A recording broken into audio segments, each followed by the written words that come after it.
সুপ্রিয় দর্শক, আসসালামু আলাইকুম। বাংলাদেশের রাজনৈতিক বিশ্লেষকরা, এমনকি আমি অনেকবার বলেছিলাম, আগামী নির্বাচনে বিএনপির সবচেয়ে বড় প্রতিপক্ষ বিএনপি নিজেই। জামাত ইসলামী এবং তাদেরকে কেন্দ্র করে যে একটা রাজনৈতিক নির্বাচনী জোট তৈরি হয়েছে, সেই জোট থেকে যে প্রতিদ্বন্দ্বিতা বিএনপি আশা করছে, তার চেয়ে বেশি প্রতিদ্বন্দ্বিতা করতে হবে দলীয় বিদ্রোহী প্রার্থীদের বিরুদ্ধে। নির্বাচন কমিশন ইতিমধ্যেই নির্বাচন কেন্দ্রে একটা বড় কর্মযজ্ঞ সম্পন্ন করেছে, অর্থাৎ বিভিন্ন আসনে কে কোথায় কতজন প্রার্থী হচ্ছেন সেই তালিকা তৈরি করে ফেলেছে এবং প্রার্থীদেরকে প্রতীক দিয়ে দিয়েছে মনোনয়ন যাচাই বাছাই শেষ করে। এই যে প্রার্থী তালিকা তৈরি হয়েছে, এর মধ্য দিয়ে একটা নতুন তথ্য বেরিয়ে এলো যে কোন কোন আসনে বিএনপির দলীয় প্রার্থীদের বিরুদ্ধে দলীয় নেতারাই বিদ্রোহী প্রার্থী হয়েছেন। আমি এই নির্বাচন কমিশনের প্রার্থী তালিকা দেখে একটা হিসাব বের করেছি। এখন পর্যন্ত আমি ৫৬টি আসন পেয়েছি যেখানে বিএনপির ধানের শীষের প্রার্থীর বিরুদ্ধে বিএনপি নেতারাই বিদ্রোহী প্রার্থী হয়েছেন, স্বতন্ত্র প্রার্থী হয়েছেন।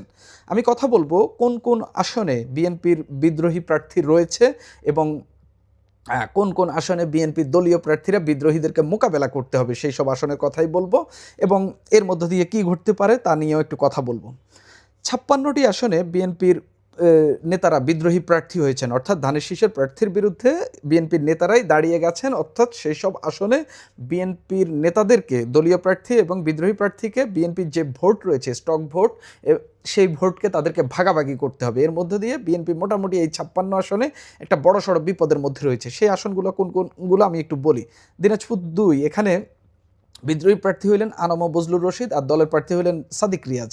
আমি একটু দ্রুত বলে যাব, কারণ অনেকগুলো আসন তো একসঙ্গে ধীরে ধীরে বললে অনেক সময় লেগে যাবে। দিনাজপুর ৫, এখানে বিদ্রোহী প্রার্থী হইলেন এজেডএম রেজওয়ানুল হক এবং দলের প্রার্থী একেএম কামরুজ্জামান। নীলফামারী ৪, বিদ্রোহী প্রার্থী হইলেন রিয়াদ আরফান এবং দলের প্রার্থী আব্দুল গফুর সরকার। নওগাঁ ৩, পারভেজ আরেফিন সিদ্দিকী জনি, তিনি বিদ্রোহী এবং দলের প্রার্থী হলেন ফজলে হুদা বাবুল। নাটোর ১, ইয়াসির আরশাদ রাজন, তিনি এবং তাইফুল ইসলাম টিপু, এই আসনে দুইজন বিদ্রোহী, এই দুইজন বিদ্রোহী এবং দলের প্রার্থী হলেন ফারজানা শারমিন। নাটোর ৩ আসনে দাউদার মাহমুদ এবং দলের প্রার্থী হইলেন আনোয়ার হোসেন। রাজশাহী ৫ আসনে বিদ্রোহী প্রার্থী হইলেন ইসফাক খাইরুল হক শিমুল এবং রেজাউল করিম, আর দলের প্রার্থী হইলেন অধ্যাপক নজরুল ইসলাম। পাবনা ৩ আসনে দলের প্রার্থী হলেন হাসান জারিফ তুহিন এবং বিদ্রোহী প্রার্থী হলেন একেএম আনোয়ারুল ইসলাম। তারপরে পাবনা ৪ আসনে বিদ্রোহী প্রার্থী হলেন জাকারিয়া পিন্টু এবং দলের প্রার্থী হলেন হাবিবুর রহমান হাবিব।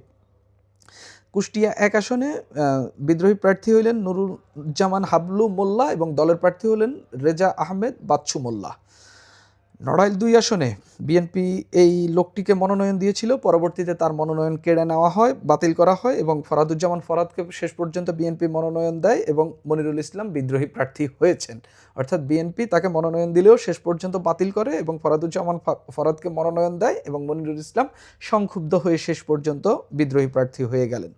যশোর ৫ আসনে বিএনপির বিদ্রোহী প্রার্থী হলেন শহীদ ইকবাল, আর এখান থেকে জমিয়তে উলামার নেতা, জমিয়তে ইসলামের নেতা, তার উলামায়ে ইসলামের নেতা রশিদ আহমেদ, তিনি ধানের শীষ প্রতীকে এই আসন থেকে নির্বাচন করবেন।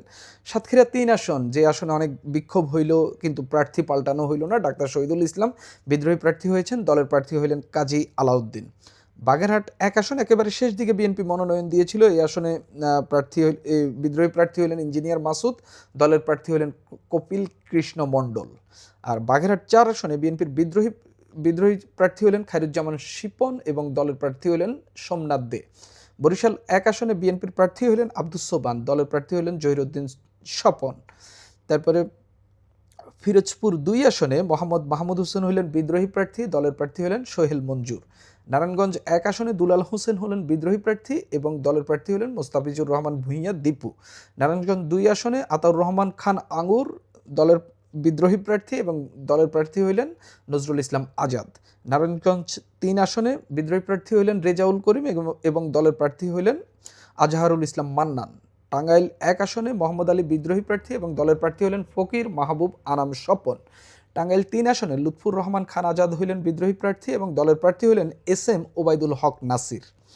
আর টাঙ্গাইল ৫ আসনে ফরাদ ইকবাল হইলেন বিদ্রোহী প্রার্থী এবং দলের প্রার্থী হলেন সুলতান সালাউদ্দিন টুকু। নরসিংদী ৫ আসনে জামাল আহমেদ চৌধুরী হইলেন বিদ্রোহী প্রার্থী আর দলের প্রার্থী হলেন ইঞ্জিনিয়ার আশরাফ উদ্দিন বকুল। মুন্সিগঞ্জ ১ আসনে মুমিন আলী বিদ্রোহী প্রার্থী আর দলের প্রার্থী হলেন শেখ মোহাম্মদ আবদুল্লাহ। আর মুন্সিগঞ্জ ৩ আসনে মহিউদ্দিন হলেন বিদ্রোহী প্রার্থী এবং দলের প্রার্থী হলেন কামরুজ্জামান। কিশোরগঞ্জ ১ আসনে রেজাউল করিম চুন্নু বিদ্রোহী প্রার্থী এবং দলের প্রার্থী হলেন মাজারুল ইসলাম।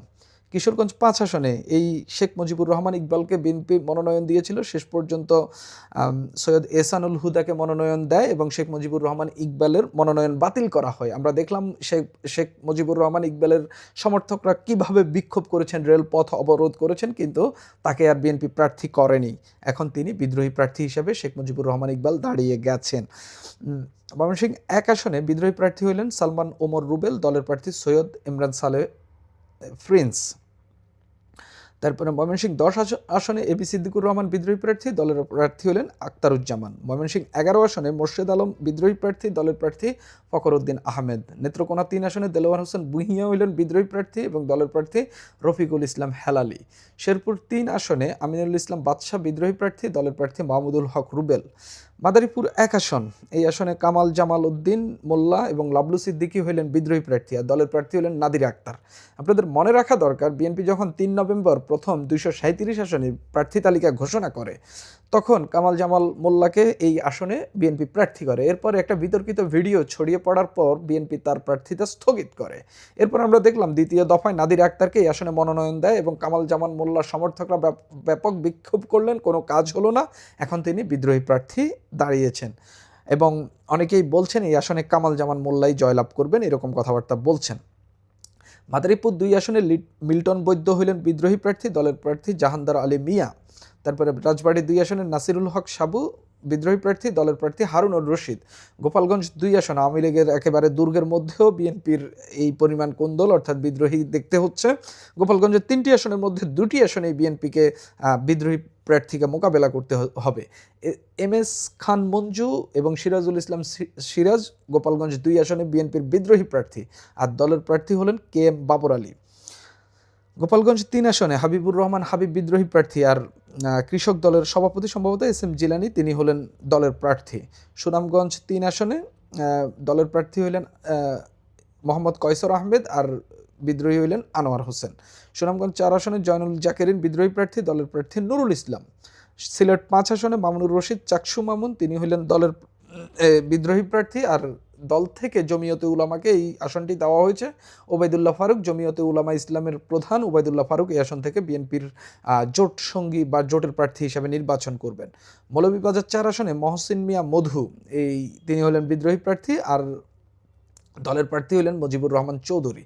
হবিগঞ্জ ১ আসনে উড়ে এসে জুড়ে বসা রেজা কিবরিয়াকে বিএনপি প্রার্থী করেছে এবং বিএনপির নেতা শেখ সুজাত মিয়া তিনি সেটা মানতে পারেননি এবং তিনি বিদ্রোহী প্রার্থী হয়ে গেছেন এবং ব্যাপক টাকা পয়সা খরচ হচ্ছে এই আসনে শুনলাম, এবং শেষ পর্যন্ত কী দাঁড়ায় সেটা নির্বাচনের দিনই বলা যাবে। ব্রাহ্মণবাড়িয়া ১ আসন কামরুজ্জামান মামুন বিদ্রোহী প্রার্থী এবং দল থেকে প্রার্থী হলেন এম.এ. হান্নান। ব্রাহ্মণবাড়িয়া ৫ আসনে কাজী নাজমুল হোসেন তাপস বিদ্রোহী প্রার্থী আর দলের প্রার্থী হলেন আব্দুল মান্নান। তারপরে ব্রাহ্মণবাড়িয়া ৬ আসনে কৃষিবিদ সাইফুজ্জামান কামাল, তিনি হলেন বিদ্রোহী প্রার্থী আর দল থেকে গণসংহতি আন্দোলনের প্রধান সমন্বয়কারী জুনাইদ সাকিকে এই আসনটি বিএনপি ছাড় দিয়েছে এবং সেখানে একজন বিদ্রোহী দাঁড়ালেন, তাকে বিএনপি বহিষ্কার করেছে এবং তিনি এখন পর্যন্ত প্রার্থী হয়েছেন আর কি, তিনি সরে দাঁড়াননি। তারপরে কুমিল্লা ২ আসন আব্দুল মতিন হলেন বিদ্রোহী প্রার্থী, দলের প্রার্থী হলেন সেলিম ভুঁইয়া। কুমিল্লা ৭ আসন আতিকুল ইসলাম শাওন বিদ্রোহী প্রার্থী, রেদওয়ান আহমেদ এলডিপি থেকে বেরিয়ে আসা রেদওয়ান আহমেদ হলেন দলের প্রার্থী। চাঁদপুর ৪ আসনের এম.এ. হান্নান হলেন বিদ্রোহী প্রার্থী, দলের প্রার্থী হলেন হারুনুর রশিদ। চট্টগ্রাম ১৪ আসন মিজানুল হক চৌধুরী এবং শফিকুল ইসলাম রাহি, দুইজন বিদ্রোহী রয়েছে বিএনপির এবং দলের প্রার্থী হইলেন জসিমউদ্দিন। তারপরে চট্টগ্রাম ১৬ লিয়াকত আলী চেয়ারম্যান হইলেন বিদ্রোহী প্রার্থী, দলের প্রার্থী হলেন মিশকাতুল ইসলাম চৌধুরী পাপ্পা। নোয়াখালী ২ আসন আমার আসন সেনবাগ, এই আসনে বিএনপির সাবেক ৫ বারের এমপি জয়নাল আবদিন ফারুক, তিনি বিএনপির উপদেষ্টা চেয়ারপারসনের উপদেষ্টা এবং তিনি নির্বাচন করছেন। তার বিরুদ্ধে একজন বিদ্রোহী দাঁড়ালেন কাজী মফিজুর রহমান, তিনি বিএনপির নির্বাহী কমিটির সদস্য, যদিও তাকে শেষ পর্যন্ত বহিষ্কার করেছে এবং তিনি সাবেক উপজেলা চেয়ারম্যান এবং এখানে একটা হাড্ডাহাড্ডি লড়াই আশা করা যাচ্ছে এবং মফিজুর রহমান হলেন বিদ্রোহী প্রার্থী আর বিএনপির প্রার্থী হলেন জয়নাল আবদিন ফারুক। নোয়াখালী ৬ আসন বিএনপির সাবেক এমপি ফজলুল আজিম এখানে বিদ্রোহী প্রার্থী হয়েছেন, তানবির উদ্দিন রাজীবও বিদ্রোহী প্রার্থী হয়েছেন, কিন্তু দল থেকে মনোনয়ন দেওয়া হয়েছে মাহবুবুর রহমান শামীমকে। ঢাকা ১২ আসন সাইফুল আলম নীরব বিদ্রোহী প্রার্থী হয়েছেন, যদিও তাকে প্রথম দফায় এই আসনে বিএনপি মনোনয়ন দিয়েছিল। শেষ পর্যন্ত বিপ্লবী ওয়ার্কার্স পার্টির সভাপতি সাইফুল হকের জন্য এই আসনটি তার মনোনয়ন বাতিল করা হয় এবং সাইফুল হককে এই আসনে বিএনপি হচ্ছে জোটের প্রার্থী হিসেবে মনোনয়ন দেয় এবং সাইফুল আলম নীরব এবং বিদ্রোহী প্রার্থী হয়ে গেছেন এবং তাকে বিএনপি বহিষ্কার করেছে। ব্রাহ্মণবাড়িয়া ২ রুমিন ফারহানা, এটা আপনারা জানেন, এখান থেকে হচ্ছে জমিয়তে উলামার কেন্দ্রীয় নেতা জুনাইদ আল হাবিব জোটের প্রার্থী হিসেবে নির্বাচন করছেন।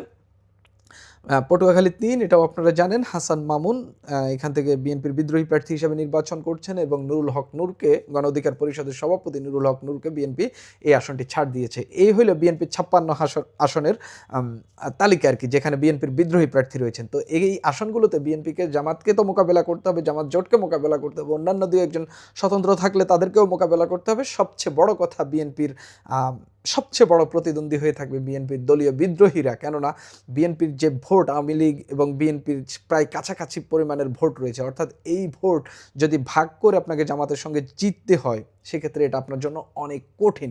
অর্থাৎ এই ৫৬ আসনে বিএনপির জন্য একেবারেই কঠিন বিপদ। এই ৫৬ আসনে আমি মনে করি যে জামাত ইসলামী খুব ভালো, বা তাদের জোটের প্রার্থীরা খুব ভালো এগিয়ে থাকবেন। ইতিমধ্যেই ২-৩টি আসনে বিএনপির প্রার্থীদের মনোনয়ন বাতিল হয়ে গেছে, অবৈধ ঘোষণা করা হয়েছে। সেগুলোতে এমনিতেই তারা নেই। ৫৬ আসনে কোন দল অর্থাৎ বিদ্রোহী, সেগুলোতেও যদি জামাত যদি এগিয়ে যায়, সেক্ষেত্রে আগামী নির্বাচনটা বিএনপির জন্য কি একটা কঠিন নির্বাচন হতে যাচ্ছে কিনা, সেটা দেখার জন্য আমাদেরকে ১২ই ফেব্রুয়ারি পর্যন্ত অপেক্ষা করতে হবে। তবে আপাতত যে চিত্র, বিদ্রোহীদের যে চিত্র, ৫৬ আসনে ৫৯ জনের মতো ৫৯ না, আর একটু বেশি, ৬০+ বিদ্রোহী, সবাইকে বিএনপি বহিষ্কার করেছে, কিন্তু বহিষ্কার করেও তাদেরকে নির্বাচন থেকে সরাতে পারেনি। এবং এর মধ্যে অনেকেই বিএনপির কেন্দ্রীয় নেতা, অনেকেই সাবেক এমপি, অনেকেই সাবেক উপজেলা চেয়ারম্যান, অনেকেই সাবেক বড় বড় পোস্টে ছিলেন এবং রানিং ছিলেন, যদিও তাদেরকে বহিষ্কার করেছে। অনেকেই জেলা আহ্বায়ক, জেলা সভাপতি, জেলা সেক্রেটারি বা জেলার বিভিন্ন গুরুত্বপূর্ণ পদে রয়েছেন। এমন লোকেরা বিএনপির দলীয় প্রার্থীর বিরুদ্ধে দাঁড়িয়ে গেছেন। এই জায়গায় বিএনপির জন্য একটা কঠিন নির্বাচন হতে যাচ্ছে। ৫৬ আসন একেবারে কম নয়। এই ৫৬ আসনে যদি শুধুমাত্র বিএনপির কোন দলের কারণে জামাত জোট যদি এগিয়ে যায়, আপনি বাকিগুলোতে ফাইট করে যদি প্রায় ৭০-৮০ আসন নিয়ে নেয়, আপনি বুঝে নেন এই নির্বাচনের রেজাল্ট কী হতে যাচ্ছে। সুপ্রিয় দর্শক, এখন এই পর্যন্তই।